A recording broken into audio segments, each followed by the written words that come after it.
Merci d'avoir choisi TV5 Monde, nouveau journal Afrique. À la une, le témoignage glaçant de Jasper, l'une des présumées victimes des exactions commises durant la guerre civile au Libéria. Sur le banc des accusés, Kunti Kamara, ancien chef rebelle dont le procès se poursuit devant la cour d'assises de Paris. Au Sénégal, la chimiothérapie gratuite pour les femmes atteintes de cancer du sein. Mais depuis 3 ans, les décès n'ont pas forcément baissé. La faute au dépistage encore trop peu pratiqué dans le pays. Et puis, première partie de notre collection reportage sur l'impact de la fast fashion au Ghana, devenue une poubelle à ciel ouvert, des textiles de seconde main, des vêtements venus d'Occident, une pollution symbole de la surconsommation. C'est le premier procès en France sur les exactions commises durant la guerre civile au Libéria. Le procès de Kunti Kamara, ancien chef rebelle du groupe Oulimo, se poursuit cette semaine devant la cour d'assises de Paris. Un témoin capital, Jasper, a été entendu. Golnouch Barzégar, Camille Ballan et Stéphane Dard l'ont rencontré. Plus de 30 ans après les faits, à plus de 6000 km du lieu des exactions qu'il a vu et subi, Jasper est venu spécialement du Libéria pour témoigner devant la cour d'assises de Paris. Victime et partie civile, il doit garder l'anonymat pour sa propre sécurité. La chose la plus importante pour moi, en cet instant, c'est d'obtenir justice. La justice, c'est cela qu'on est venu chercher. Justice pour des faits commis au Libéria au début des années 90. À l'origine de la plainte, l'ONG suisse Civitas Maxima. Dans le box des accusés, Kunti Kamara, 47 ans, un ancien commandant de la milice rebelle Ulimo, jugé pour des actes de torture et de barbarie et complicité de crimes contre l'humanité. C'était un homme jeune à l'époque, il avait environ 20-25 ans, d'après ce qu'on sait. C'était un commandant sur le terrain de cette faction Ulimo qu'ils ont exécuté, notamment pris le cœur des gens, découpé les gens en morceaux, pris les têtes, mis sur des pieux. Ils ont pris les intestins, ils en ont fait des barrières. Donc c'était vraiment être le plus cruel possible avec le message très clair. Si vous résistez, on va vous découper en morceaux. Si vous résistez, des choses terribles vont vous arriver. En ce début des années 90, le Libéria vit dans la terreur et le sang. Le pays est plongé dans la guerre civile et le chaos provoqué par des groupes armés. Dirigés par Charles Taylor, les rebelles du Front national patriotique du Libéria affrontent une autre milice rebelle, l'Ulimo, qui gagne du terrain. Sous leur règne, exécutions, tortures, travail forcé et violences sexuelles sont monnaie courante. À l'époque, Jasper avait une vingtaine d'années. En 93, tu étais à Foya? Oui, la région de Foya, là. Foya, comté de Lofa, dans le nord du Libéria, théâtre de nombreuses atrocités pendant la Première Guerre civile. Des atrocités auxquelles Jasper a assisté au quotidien. Il y a eu des actes de cannibalisme, des désacralisations d'humains, des extractions de parties de corps humains pour les consommer, des tortures, des crimes odieux ont été perpétrés par l'Ulimo. Un homme cruel de cette nature ne dira pas exactement ce qu'il a fait. Mais Kunti Kamara sait ce qu'il a fait. Le Libéria n'a jamais jugé les crimes commis pendant les 2 guerres civiles qui ont fait 250 000 morts entre 1989 et 2003. La cour d'assises a entendu Jasper à 2 reprises sur le travail forcé qu'il a subi et sur le supplice d'un civil torturé et exécuté à la hache auquel il dit avoir assisté. David Dimini a été tué et son cœur a été arraché et mangé par tous les commandants, dont Kunti. Il a mangé le cœur de David Dimini après une série de tortures. Je suis soulagé d'avoir exposé cela en public à la communauté internationale et à la France, pour que la justice puisse prévaloir, pour éviter que de tels actes aient de nouveaux lieux au Libéria. Depuis le début du procès, l'accusé nie en bloc les faits qui lui sont reprochés.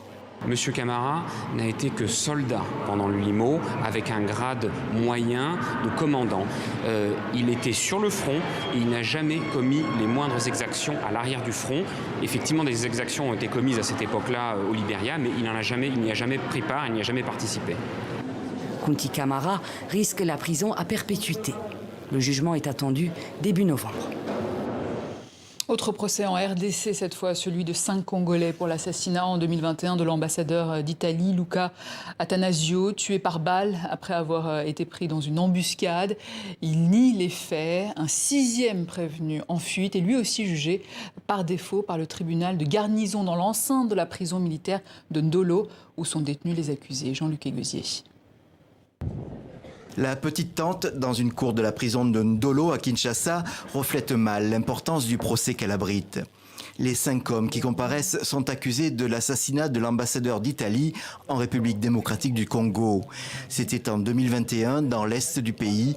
L'actuel ambassadeur d'Italie est venu assister à l'audience. Mais les accusés nient en bloc toute implication et les avocats commis d'office s'étonnent que des civils se retrouvent devant un tribunal militaire. Ils demandent donc un transfert. La partie civile n'est pas de cet avis.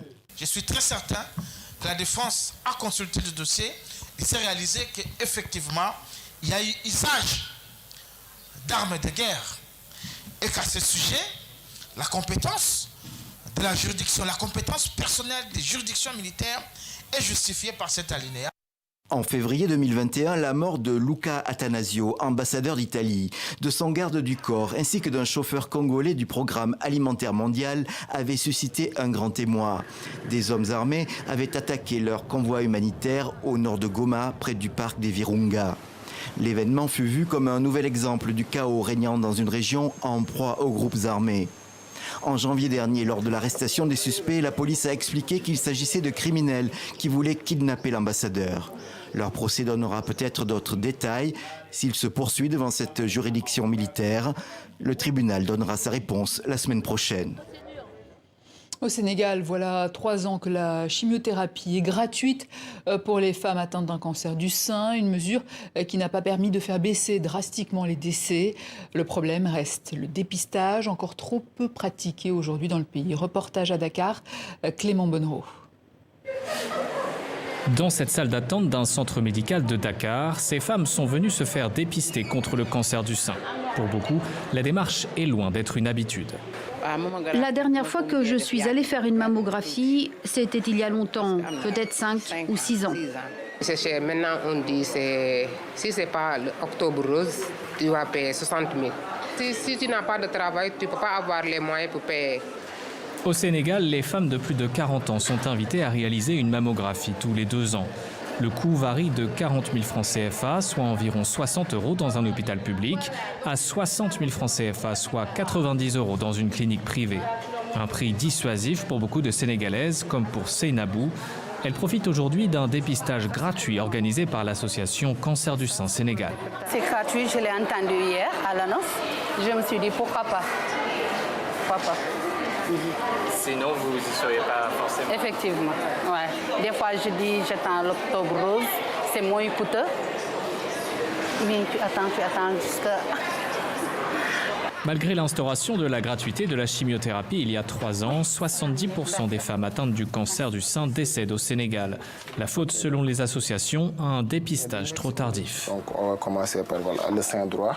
La mammographie est pourtant cruciale pour assurer une bonne prise en charge des patientes. C'est rentré. La mammographie, vu que sa sensibilité elle est plus élevée, donc elle va nous permettre de pouvoir voir en fait certaines lésions pour essayer en fait de minimiser le risque de survenue de cancer et puis également s'il y a une lésion potentiellement de pouvoir la voir très tôt et de pouvoir la traiter parce que les thérapeutiques maintenant sont très avancées. On ne connaît pas le nombre de mammographies réalisées chaque année au Sénégal, mais pour la Ligue sénégalaise contre le cancer, le meilleur moyen de renforcer le dépistage est de baisser le prix. 5 000 francs toute l'année et pendant le mois d'octobre que la mammographie soit gratuite pour toutes les femmes âgées de 40 ans et plus. Ça, vraiment, c'est un plaidoyer que je mène depuis fort longtemps. Notre objectif, en tous les cas, c'est que l'État mette les moyens pour ces femmes-là. La LISCA recense environ 1800 nouveaux cas de cancer du sein chaque année au Sénégal, ce qui en fait le 2e cancer le plus courant dans le pays. Chaque jour, le Ghana reçoit 160 tonnes de vêtements usagés venus d'Occident. à Accra. Ils sont revendus sur l'un des plus grands marchés de fripes d'Afrique. Problème, leur quantité ne cesse d'augmenter alors que leur qualité se dégrade. Résultat, cette pollution textile se retrouve sur des montagnes de déchets, dans les canaux et jusque sur les plages de la capitale. C'est la première partie de notre collection reportage signée Nicolas Bertrand, Marianne Guetti et Céline Marchand.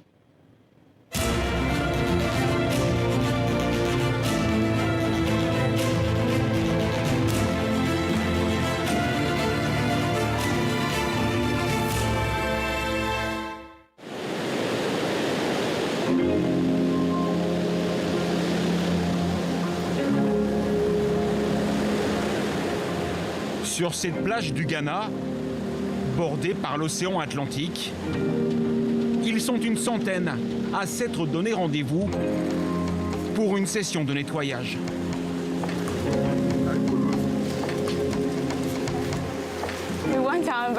Nous voulons que notre environnement soit viable, propre, comme beaucoup d'autres endroits sur Terre.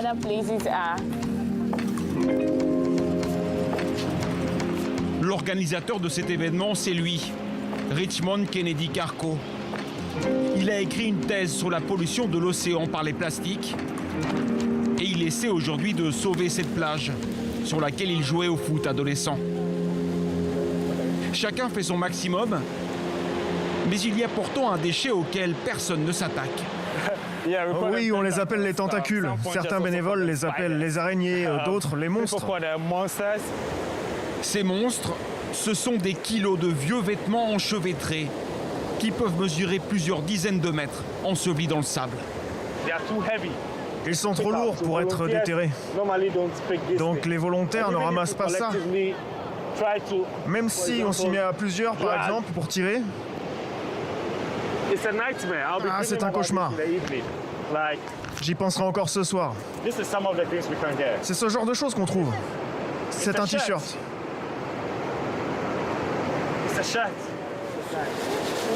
Un peu plus loin, justement, un pneu est pris au piège par une de ces lianes. Toute une équipe de basket tente de l'extraire. Habituellement, ces 6 joueurs se réunissent autour d'un ballon. Le match aujourd'hui est bien différent. C'est beaucoup de textiles. Remplaçants, faites rentrer les remplaçants, venez. L'amas de vêtements est tellement imbriqué dans le sable qu'il leur faut 30 minutes pour en venir à bout.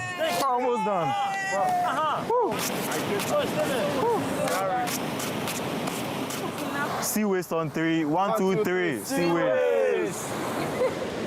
Pour Richmond, le responsable de ce désastre, c'est ce qu'on appelle la fast fashion, la mode à bas coût. On dirait une marque française, mais fabriquée en Chine. Des dizaines de marques qui ont envahi la planète. Des habits de mauvaise qualité qui rapidement finissent à la poubelle. Samsung, bravo. C'est ce qui arrive avec la fast fashion. Tu portes un habit un peu et très vite tu n'en veux plus. Ils devraient repenser leur façon de produire des vêtements. Si on continue comme ça, quel futur allons-nous laisser à la prochaine génération? C'est un futur très sombre. Sur les plages d'Accra, partout, les ravages de cette fast fashion. Au fil des années, avec les vagues, tous ces vêtements se sont noués, déchirés, entremêlés, créant une pollution textile sur des kilomètres et des kilomètres.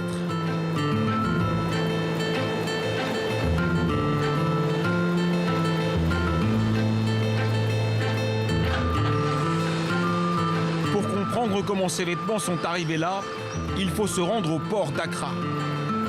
C'est la porte d'entrée dans le pays des vêtements de seconde main.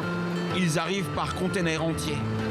Chaque jour, 160 tonnes de vêtements usagés entrent ainsi au Ghana. 10 centimes, 10 centimes. Ces vêtements, ce sont ceux dont les Occidentaux ne veulent plus.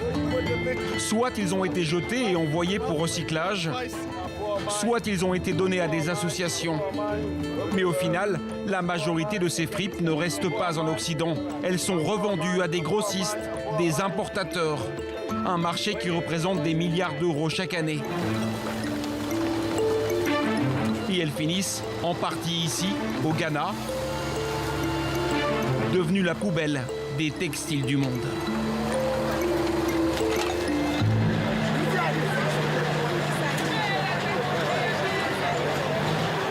Aujourd'hui, comme tous les jeudis, c'est le jour des livraisons à Kantamanto, un immense marché de textiles de seconde main au cœur d'Accra qui fait vivre des milliers de personnes. La marchandise, ce sont ces immenses paquets de vêtements usagés. Chacun pèse 55 kilos. Ce sont des importateurs ghanéens qui ont acheté et fait venir ces vêtements qu'ils paient environ $1 le kilo. Je prends un peu de tout, des t-shirts, des chemises et plein d'autres choses, de tout. Ces importateurs, comme Aaron O'Seil, se fournissent auprès d'entreprises internationales d'habits usagés, en Europe, aux États-Unis et même en Asie, sans qu'ils en connaissent clairement la provenance. J'ai été en Turquie, j'ai commandé, ils ont livré les vêtements ici. Je ne sais pas s'ils avaient été donnés à des associations ou s'ils avaient été jetés, je ne connais pas leur origine. Parfois, on reçoit même des choses neuves, des vêtements que les magasins ont rejetés. Peut-être qu'ils ont des petits défauts, ils s'en débarrassent. Aaron travaillait dans une banque avant de se lancer dans l'import de vêtements. C'était il y a 4 ans. Mais aujourd'hui, ses affaires ne sont pas aussi florissantes qu'espérées, car la qualité de ce qu'il reçoit ne cesse de se dégrader. Parfois, la qualité qu'ils nous ont annoncée est différente de celle qu'ils envoient. Je ne peux plus leur faire confiance parce qu'il y a beaucoup d'argent en jeu. Là, j'ai perdu beaucoup, j'ai dû baisser les prix pour que les gens achètent. Donc je suis très déçu. Car Aaron doit ensuite revendre ses paquets de vêtements à des détaillants comme cette femme, Joséphine Esmond. Combien tu veux en acheter ? Moi, juste une. Ça, c'est de la première qualité. Tu peux l'ouvrir et regarder. Elle vient s'approvisionner ici tous les mois. Et la difficulté, c'est qu'elle ne sait pas exactement ce qu'elle achète, car les vêtements sont compressés. C'est un peu une loterie. Quand vous voyez une balle comme ça, vous voyez plein de couleurs. Mais quand vous ne voyez pas de couleurs, comme ici, ça veut dire que ce n'est pas bon. Moi, celle-là, je la prendrai pas. Bon, allez, n'importe laquelle, ça ira. En 15 minutes, la marchandise est achetée. Joséphine doit maintenant traverser la ville pour rejoindre son point de vente. Ça fait presque 15 ans, oui. 15 ans que je suis dans le business. Quand j'ai commencé, je gagnais bien ma vie. J'ai construit une maison. Maintenant, je vis dans ma propre maison. Mais honnêtement, ça fait 10 à 5 ans. Ça ne va plus du tout. Encore une fois, le problème est le même. La qualité des vêtements qu'elle achète. Alors, avant de déballer son paquet, Joséphine retient son souffle.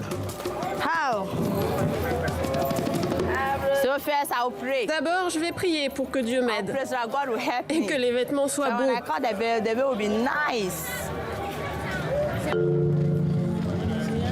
Chaque pièce est examinée sous toutes les coutures. Il lui suffit d'un coup d'œil pour voir ce qu'elle pourra revendre ou pas. Et aujourd'hui, les affaires commencent mal. C'est trop chaud. Ça, c'est trop vieux. Vous voyez? C'est pas bon. Quand tu vois des taches de son, tu le jettes. Quand tu vois des taches d'huile, tu le jettes aussi. À la fin du tri, Joséphine n'a plus grand-chose à vendre. 75, 76, 77. La moitié du paquet part à la poubelle. C'est très mauvais. Avant, quand tu ouvrais le paquet, tu avais de la bonne qualité, de jolies couleurs à l'intérieur. Normalement, tu verrais déjà des gens me demander combien c'est, combien celui-là. Mais maintenant, quand tu l'ouvres, tu ne trouves plus de tissus de bonne qualité. C'est des tissus rêches. Ils les mettent à l'intérieur et quand tu ouvres le paquet, tu perds ton argent. Tu ne récupéreras jamais ton investissement. Selon les estimations, 60% seulement des vêtements qui arrivent tous les jours au Ghana sont sauvés et revendus. Pour ça, ils doivent parfois passer entre les mains des couturières ou des tailleurs pour changer un élastique ou raccourcir une coupe dans cet immense marché de la seconde main. Mais le reste, 40% est tout simplement laissé sur place, abandonné à même le trottoir.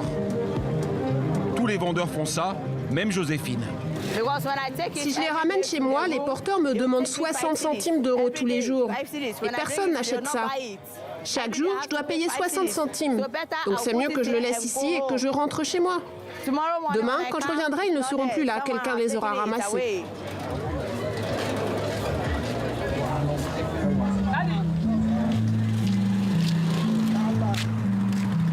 Et à la nuit tombée, quand les vendeurs sont partis, voilà à quoi ressemblent les rues d'Accra. Des milliers de vêtements qui avaient parfois traversé la moitié de la planète sont abandonnés. Les trottoirs sont recouverts de cette pollution textile. Un spectacle de désolation pour Emmanuel Ashley.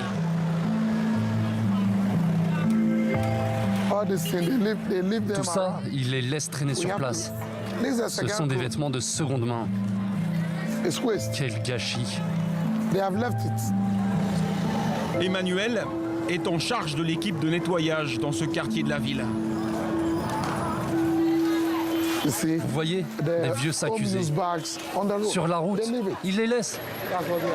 Il a vu la quantité de vêtements abandonnés augmenter chaque année. Alors avec son équipe de 15 personnes, il a fallu redoubler d'efforts. Emeka, si tu ne le prends pas maintenant, ça va rester là jusqu'à ce que tu reviennes. Perds pas de temps et ramasse-le s'il te plaît.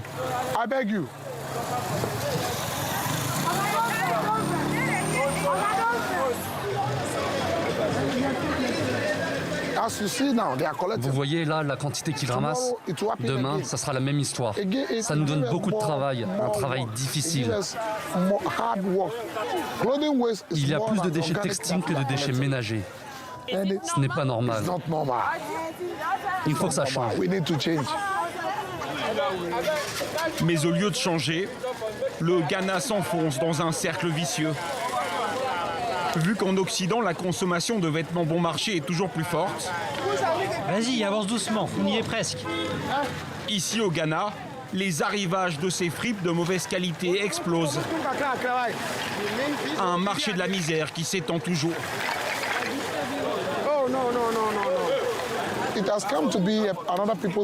C'est devenu le gagne-pain d'énormément de personnes. Tu ne peux plus arrêter le système. La plupart des gens ici ne peuvent pas acheter des vêtements neufs. Et selon d'autres personnes, les vêtements qui viennent d'Europe sont plus résistants. Je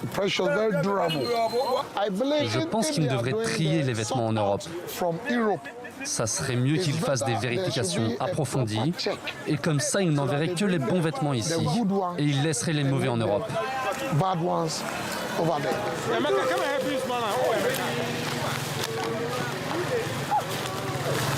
Il est énorme celui-là. Je le coupe pour que ça se répartisse bien dans le véhicule.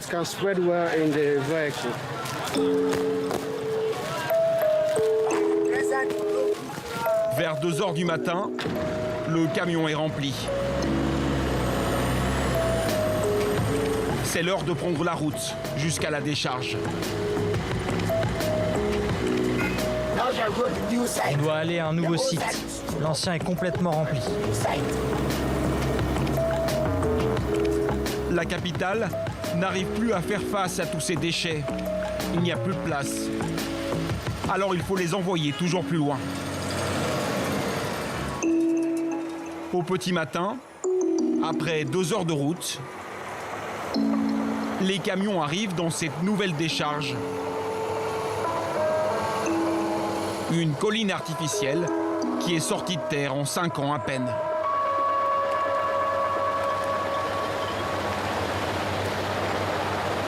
Il n'y a pas que des vêtements qui arrivent ici. Mais les textiles sont partout, mélangés avec les détritus. Des centaines de chiffonniers travaillent dans la décharge. Ces ordures sont leur gagne-pain. Ils les collectent, les trient et les revendent.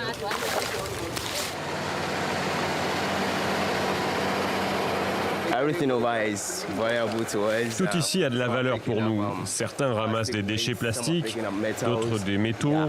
Tout a de la valeur. Même les vêtements? Ah non, on ne ramasse pas les vêtements parce que ce sont des vêtements usagés. Franchement, ils ne valent rien. On ne peut pas les vendre, on ne peut pas les porter, donc on les laisse ici. Même ici, ces vieux vêtements n'intéressent personne. Alors ils restent sur place. Et pour les autorités de la ville, ils sont devenus un fléau. Ce n'est absolument pas juste. Ce n'est pas juste d'envoyer des déchets d'un pays à un autre au nom du commerce de vêtements d'occasion. Ici, nous n'avons pas d'usine d'incinération comme celle qu'ils ont en Europe pour brûler les vêtements. On n'en a pas. Donc tout termine à la décharge. Ces vêtements restent dans l'environnement pendant des années parce qu'ils ne se décomposent pas. Donc s'il vous plaît, gardez vos déchets pour vous et laissez-nous profiter de notre environnement. Ça nous pose trop de problèmes. Ils vont jusque dans les canaux, dans les cours d'eau et finissent dans la mer.